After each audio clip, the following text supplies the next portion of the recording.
My friends had a my friends had a baby a couple months ago, and the baby's very cute, right? Adorable baby. It really is. Also, this baby has the deepest voice I've ever heard on a baby, and it is freaking me out, all right? I tickled him on his little, a little chubby cheek that you tickle on a baby. And so I tickled him, and this baby, no lie, looked right at me and was like,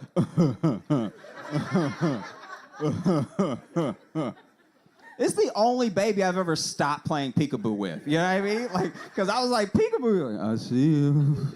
You know what? I don't want to play anymore. I need to keep my eye on you. I don't trust you like that. I don't like that. The baby's also like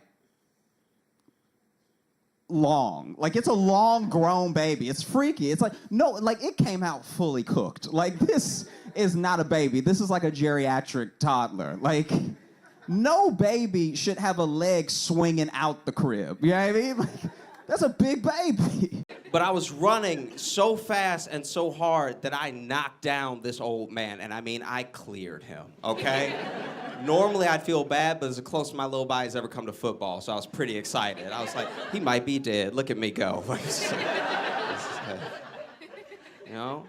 But I did feel bad, so I let the bus go. I helped him up to his feet. It was this old black man, and I even realized that he was blind, so I saw his stick. So I grabbed his stick. I put his stick back in his hand, and I was like, "Sir, I'm so sorry. I hope you're not injured. You know, you came out of nowhere. Please forgive me." And then this old blind black man went, "Get your hands off me, honky!"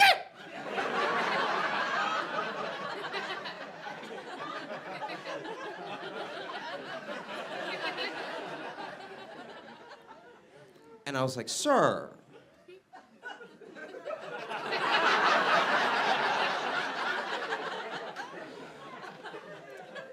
"Sir, I'm black. I'm black like you."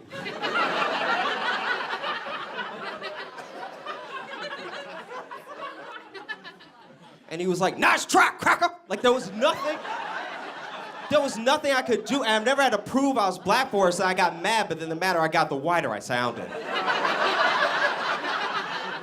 Until the point where I was just standing in front of him like, "By golly, I'm black, gosh darn it!" There was nothing I could do, it was terrible. I haven't always lived here. I actually moved to New York from Chicago. Me too.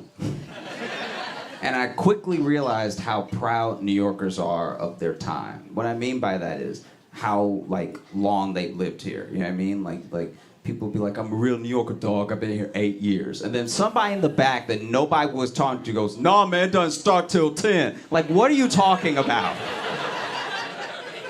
Your New York time shouldn't be measured by calendar year. It should be measured by your experiences, you know? Like, if we all moved to New York tonight, and we got off the plane and we got on the train, and then we got off the train as the train doors open, a homeless man coughs in your mouth, you've been here 2 years.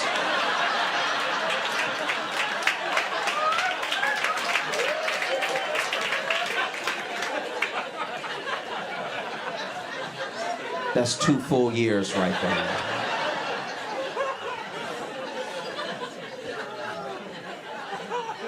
I was walking down Times Square, which was my mistake, you know what I mean?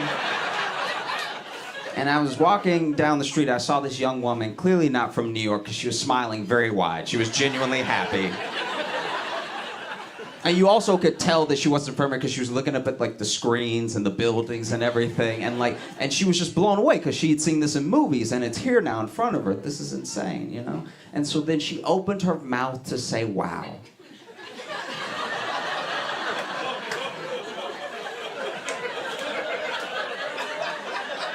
Everyone who laughed is from New York.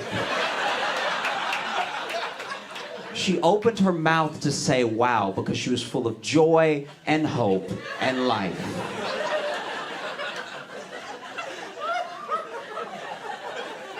And as soon as she opened her mouth to say "wow," a bag flew in her mouth. And it's like,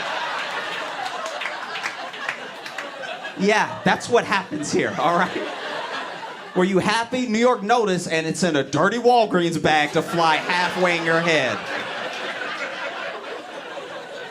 Close your mouth and tuck your chin like an adult. They even told the customers, they were like, listen, look. Look.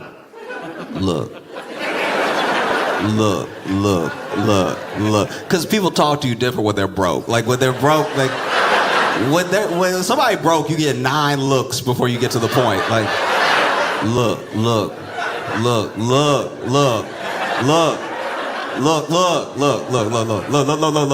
Okay. All right. You get 5 eyes and 9 looks. When somebody, I know a lot of broke people. Honestly, by the 4th look, I'm like, you don't have it. Just tell me you don't have it. Don't waste my time. You don't have the money. But look. All right. Because that last eye is because they know you're starting to get mad. But they still haven't figured out what they're about to say.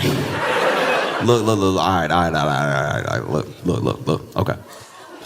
I know you bought a ticket. And you did it the regular way where you were like, ooh, I'm gonna buy a ticket because I want to go to a place. And we were like, we go places. Buy a ticket with us. We go play where you want to go. Oh, I want to go Cancun. We love Cancun. We'll take you to Cancun. I know you bought a ticket because we were acting like and you got on the website and the website was working all good that day and everything. There was no buffering or anything. And your ticket came so fast, we were surprised too, right? So then, but look, I don't know how to tell you this. I don't know how to tell you. Okay, so you bought the ticket. I know you bought a ticket a while ago because you were trying to plan ahead because that's you. You a smart, good person. Also, when people are broke, they start to flatter you hard. Like you a smart. No, you so smart. Sometimes I'll just be seeing you. I'll be like, look, smart, right? So you just.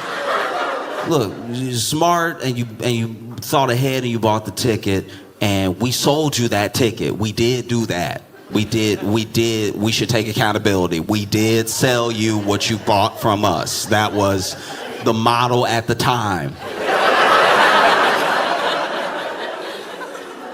That was the plan that, you want something, we would sell you something. You would get on the plane.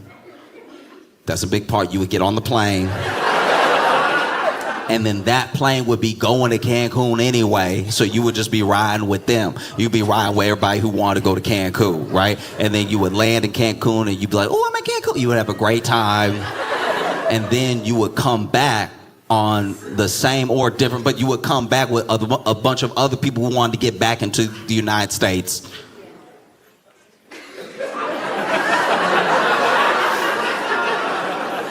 And I hate, look, everything I'm telling you is what you expected, and that's reasonable because you did everything you were supposed to do. You paid the money, you bought the ticket, we used the money. But I hate to tell you, and I hate to be the one to tell you, I wanted to bring you good news today. I wanted us to just be able to chill and hang out and have a good time. But the second half of what you expected to happen, we closed. We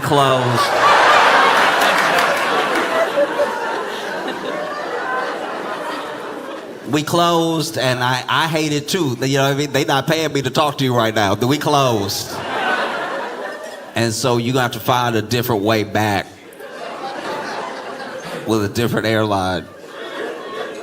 I'm sorry, I hate it. Look, I hate it, but it's the way it shook out,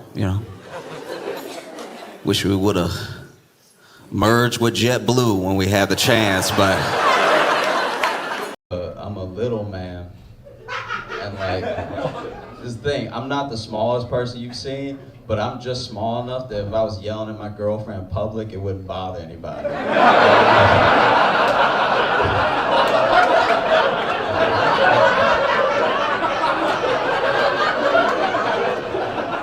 Like usually when you see them, you're like, hey, calm down, is there a problem here, buddy? But for me, it's like, oh, he needs a nap.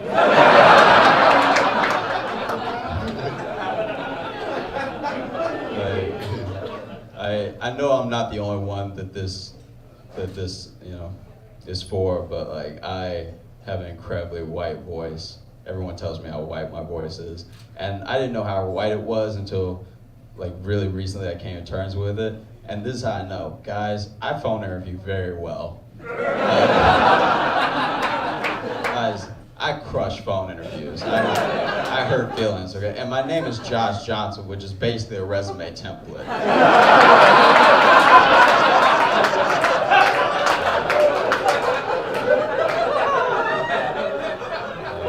So then I show up and they try not to act disappointed, but we all know what happened. I know you're feeling catfish right now.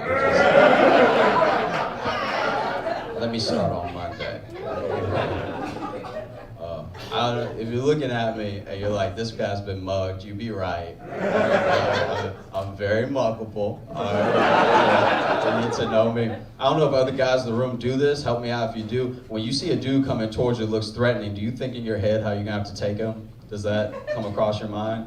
Because the way I can fight in my head is astounding. And the way I fight in real life, not so much. It's pretty terrible. So this dude was coming towards me. He looked threatening, was looking right at me, coming right at me. I thought in my head, oh, looks like we're going to have to Jason Bourne this. I'm going to jump up in the air, do 3 flips. I don't want to do 3, but we need to do what needs to be done. You know, bring my knee down his face, crack his skull, punch him in the face so he's incapacitated. That was my plan. This dude's plan was, I'm going to punch this guy in the face and take his wallet. So we met up. He had a much better plan than I did. His plan was on fire, execution, everything. Some of you guys don't know about me. If you punch me hard enough in the face, I pee.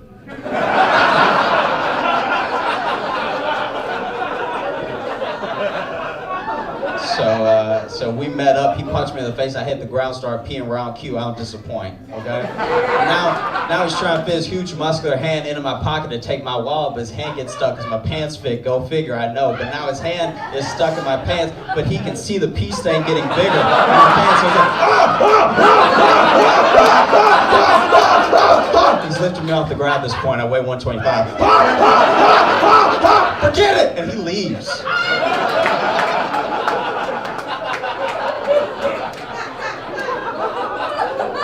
Guys, who needs karate? Am I right? I did get the cops called to my apartment. Last year I got the cops called to my apartment because my neighbor thought that I was beating my girlfriend. So I had to explain to the police, not only do I not have a girlfriend, but it's just me in here.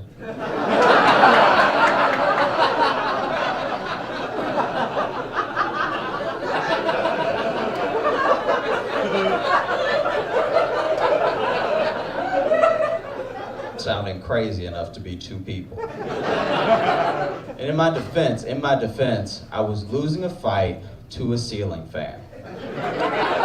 Let me explain. We've been to the moon, and we use little pieces of glass to talk to other people on the other side of the world if we choose, but there's still no clear indication when to stop pulling the drawstring on a ceiling fan. Now I'm chilly. I was warm before, now I'm chilly. I like the ceiling fan stop because I'm chilly, okay? And it's just going...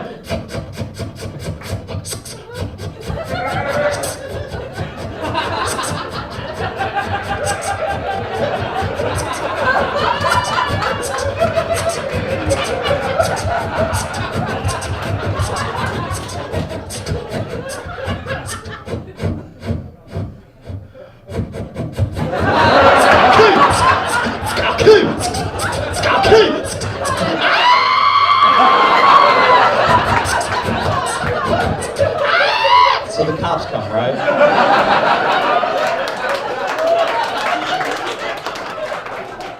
So the cops come, and they don't arrest me, but they feel real sorry for me.